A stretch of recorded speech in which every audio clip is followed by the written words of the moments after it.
नमस्कार दोस्तों, स्वागत है आप सभी को आपके अपने YouTube चैनल मैथ क्वेस्ट 2.0 पर। दोस्तों मैं हूं आदेश कुमार। दोस्तों हम आज आप लोगों को क्लास 8, 9, 10th में जो सवाल मानकर बनाया जाता है उसके बारे में हम आज आप लोगों को बताने वाले हैं। ठीक है ना दोस्तों।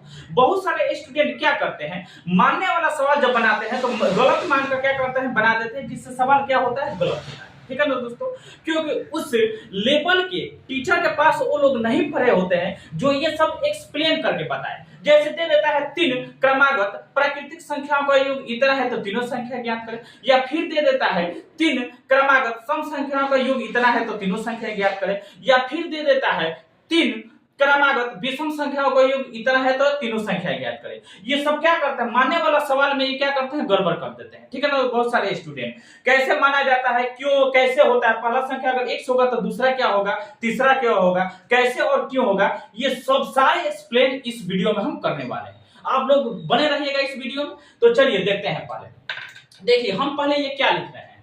देखिए पहले 1, 2, 3, 4, 5 डॉट डॉट अनंत। ठीक है ना दोस्तों। तो ये क्या लिखे हैं, क्रमागत, ये क्या हुआ, प्राकृतिक संख्या हुआ। ठीक है ना। प्राकृतिक संख्या किसे कहते हैं ये सब आप लोगों को मालूम होगा, ये पढ़े होंगे आप लोग। ये क्या लिखे हैं, ये क्रमागत प्राकृतिक संख्या लिखे हैं। अंत का प्राकृतिक संख्या क्या है, किसी को आज तक गणित में मालूम नहीं चला है कि अंतिम का प्राकृतिक संख्या क्या है। ठीक है ना दोस्तों। ये क्या है, लगातार हम क्या लिखे हैं, ये प्राकृतिक संख्या लिखे हैं। अब देखिए ये क्या, अब फिर दूसरा लिख रहे हैं 2, 4, 6, 8, 10 डॉट डॉट अनंत। ये क्या लिखे हैं, क्रमागत, ये क्या लिखे हैं, सम संख्या लिखे हैं। दोस्तों क्रमागत का मतलब क्या होता है, क्रमागत का मतलब लगातार होता है। ये क्या लिखे हैं, लगातार, ये प्राकृतिक संख्या लिखे हैं। ये लगातार क्या लिखे हैं, तो लगातार ये सम संख्या लिखे हैं। अंतिम का सम संख्या क्या है, आज तक किसी को मालूम नहीं चला है गणित में। ठीक है ना दोस्तों। अब देखिए फिर ये अगला लिख रहे हैं विषम संख्या, जैसे 1, 3, 5, 7 डॉट डॉट अनंत। ये भी आज तक ये लगातार क्या लिखे हैं, तो ये लगातार विषम संख्या लिखे हैं। अंतिम का विषम संख्या क्या है, किसी का आज तक मालूम नहीं चला है किसी को। ठीक है ना दोस्तों। ये क्या लिखे हैं, तो समझिए अब फिर से, ये लगातार क्या लिखे हैं, प्राकृतिक संख्या लिखे हैं। ये लगातार क्या लिखे हैं, ये तो लगातार सम संख्या लिखे हैं। ये क्या लिखे हैं, लगातार ये विषम संख्या लिखे हैं। बहुत सारे स्टूडेंट इसी में क्या कंफ्यूज होता है मानने वाले सवाल में। जैसे दे देता है 3 क्रमागत प्राकृतिक संख्या, या 3 क्रमागत सम संख्या, या 3 विषम संख्या, या 2, 4, 5 कोई भी संख्या दे दे कि इतना संख्याओं का योग इतना है तो संख्या ज्ञात कर। तो मानने वाला संख्या में क्या करते हैं लोग, गलती कर देते हैं बहुत सारे स्टूडेंट। ठीक है ना दोस्तों, क्योंकि उनको पढ़ाया नहीं जाता है कि एक्सप्लेन करके कि किस तरह के होता है। ठीक है ना दोस्तों। तो देखिए पहला हम देखिए, पहले अंदरूनी बात पहले समझ लीजिए। ठीक है ना दोस्तों। तब हम मानेंगे कि पहला संख्या x तो दूसरा क्या हो जाएगा, तीसरा क्या होगा। पहले ये सब बात समझिए। ये लगातार क्या लिखे हैं, ये लगातार क्या है, प्राकृतिक संख्या है। लगातार क्या है, प्राकृतिक संख्या है। ये क्या है, लगातार ये सम संख्या है। ये लगातार क्या है, विषम संख्या हम लिखे हैं। ठीक है ना दोस्तों। ये अंदरूनी बात पढ़े समझिएगा आप लोग। ठीक है ना दोस्तों। तो हम देख रहे हैं कि ये दो पद है, जैसे 1 और 2। तो इसके जब लगातार जब प्राकृतिक संख्या है तो इसमें हम देख रहे हैं कि 2 पद में कितना का अंतर हो रहा है, लगातार 2 पद में कितना का अंतर हो रहा है, 1 का अंतर है। ठीक है ना दोस्तों। 2 और 3 में कितना का अंतर है, 1 का अंतर है। 3 और 4 में कितना का अंतर है, तो 1 का अंतर है। 4 और 5 में कितना का अंतर है, 1 का अंतर है। तो हम कह सकते हैं जब लगातार प्राकृतिक संख्या रहता है तो उसके प्रत्येक 2 पद में कितना का अंतर होता है, तो 1 का अंतर होता है। जैसे आप लोगों को दिमाग में आता होगा कि जब लगातार नहीं रहेगा तो कितना का भी अंतर हो सकता है। ठीक है ना दोस्तों। हम चर्चा किस पर कर रहे हैं, किस पर, ठीक है ना, कि जो लगातार रहता है, जैसे लगातार प्राकृतिक संख्या रहे, लगातार सम संख्या रहे, लगातार क्या होता है, विषम संख्या रहे, इस पर हम चर्चा कर रहे हैं। ठीक है ना दोस्तों। और जब लगातार नहीं रहेगा, क्रमागत नहीं रहेगा, तो कितना का भी क्या हो सकता है, अंतर हो सकता है, कितना का भी हो सकता है। ठीक है ना दोस्तों। अब देखिए इसमें बात पहले समझिए। ये लगातार क्या है, लगातार ये सम संख्या है। तो इसके प्रत्येक 2 पद में कितना का अंतर है, 2 का अंतर है। 4 और 6 में कितना का अंतर है, 2 का अंतर है। 6 और 8 में कितना का अंतर है, 2 का अंतर है। 8 और 10 में कितना का अंतर है, तो 2 का अंतर है। तो हम कह सकते हैं जब लगातार सम संख्या रहे तो उसके प्रत्येक 2 पद में कितना का अंतर होता है, तो 2 का अंतर होता है। ठीक है ना दोस्तों। देख लीजिए यहाँ 2 में 2 जोड़ेंगे तभी 4 होगा, 4 में 2 जोड़ेंगे तभी 6 होगा, 6 में 2 जोड़ेंगे तो 8 होगा, 8 में 2 जोड़ेंगे तो क्या हो जाएगा, 10 होगा। ठीक है ना। प्रत्येक 2 पद में कितना का अंतर है, 2 का अंतर है। अब देखिए ये लगातार क्या है, लगातार ये क्या है, ये लगातार विषम संख्या है, ठीक है ना दोस्तों।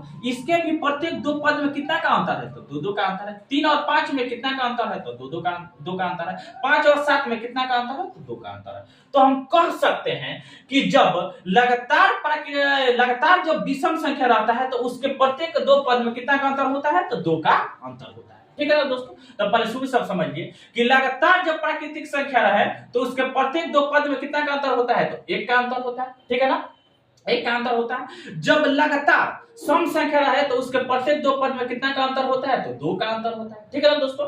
अब देखिए जब लगातार विषम संख्या रहे तो उसके प्रत्येक दो पद में कितना का अंतर होता है, तो 2 का अंतर होता है, ठीक है ना दोस्तों। तो हम कह सकते हैं कि जब सम संख्या लगता रहे या विषम संख्या रहे तो इसके प्रत्येक दो पद में कितना का अंतर होता है, तो 2 का अंतर होता है। और यही अगर प्राकृतिक संख्या रहे तो इसके प्रत्येक दो पद में कितना का अंतर होता है, तो 1 का अंतर होता है ना बात समझ। अब चलिए मानते हैं कैसे, ठीक है ना दोस्तों। जैसे प्राकृतिक संख्या पर बता रहे हैं, जैसे दे दे तीन प्राकृतिक संख्या का योग इतना है, जैसे दे देगा कोई भी संख्या दे देगा, 3 प्राकृतिक संख्या को इतना है, तो तीनों संख्या या बड़ी संख्या छोटी संख्या चाहे तीनों संख्या ज्ञात करें। तो इसके लिए हम क्या मानेंगे, पहले मानने के लिए बता रहे हैं। तो देखिए पहला प्राकृतिक संख्या x मानेंगे तो दूसरा क्या हो जाएगा, x प्लस 1 होगा। दूसरा क्या हो जाएगा, x प्लस 1 होगा। क्या होगा, x प्लस 1 होगा। क्यों होगा, तो देखिए पहले ये सब के बारे में हम बताने वाले कि क्यों होगा। पहला अगर प्राकृतिक संख्या x है तो दूसरा क्या हो जाएगा, x प्लस 1 होगा। क्यों होगा, तो पहले समझिए।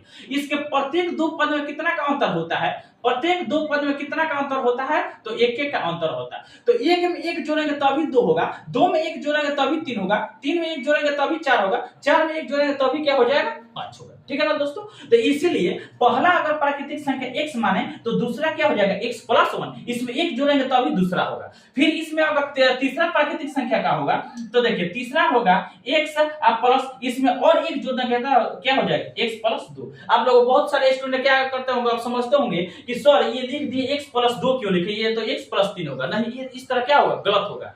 क्यों गलत होगा कि प्रत्येक दो पद में जब 1 का अंतर होता है तो पहला में अगर 1 जोड़ेंगे तभी दूसरा होगा, दूसरा में 1 जोड़ेंगे तभी तीसरा होगा, तीसरा में 1 जोड़ेंगे तभी चौथा होगा।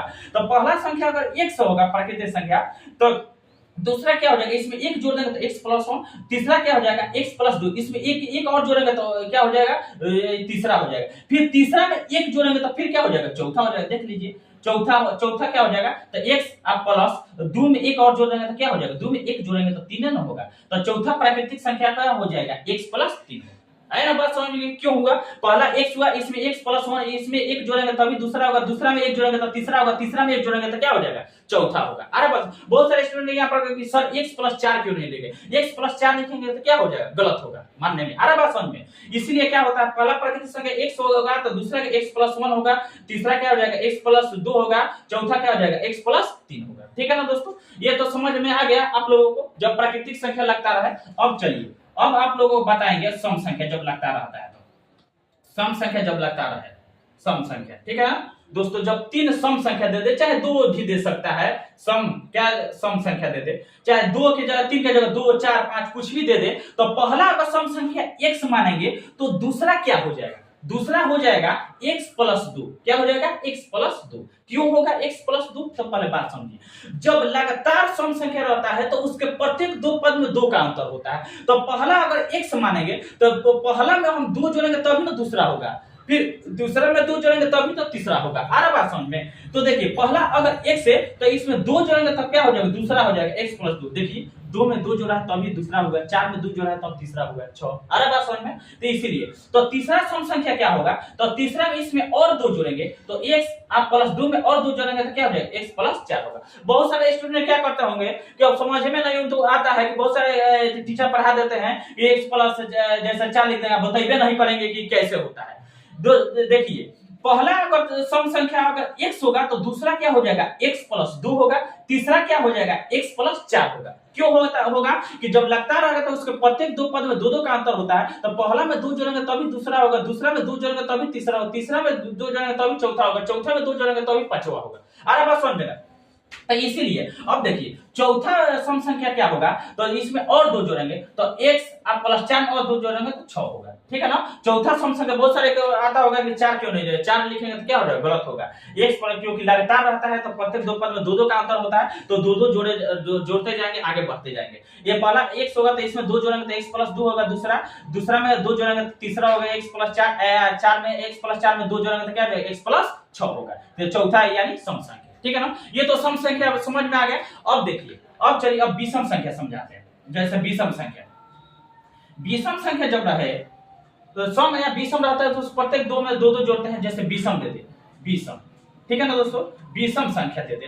तो विषम संख्या पहला अगर x मानेंगे तो दूसरा क्या हो जाएगा, x प्लस क्या हो जाएगा, 2 ये होगा, क्या हो जाएगा, सम और विषम में दो दो का अंतर होता है। देखिए यहाँ पर ये लगातार क्या है, विषम संख्या है, तो इसके प्रत्येक दो पद में कितना का अंतर है, दो दो का अंतर है कि नहीं। पहला में दो जोड़ेंगे तभी दूसरा होगा, और दूसरा में दो जोड़ेंगे तभी क्या होगा, तीसरा होगा, और तीसरा में दो जोड़ेंगे तभी क्या होगा, चौथा होगा। अरे बात समझ में। इसलिए जैसे दूसरा x प्लस 2 है तो इसमें हम क्या जोड़ेंगे, और दो जोड़ेंगे तो क्या हो जाएगा, तीसरा होगा, x प्लस 4 हो जाएगा। अरे बात समझ में। फिर इसमें क्या करेंगे, तीसरा में दो और जोड़ेंगे तो क्या हो, चौथा हो जाएगा, विषम संख्या x प्लस कितना हो जाएगा, 6 हो जाएगा।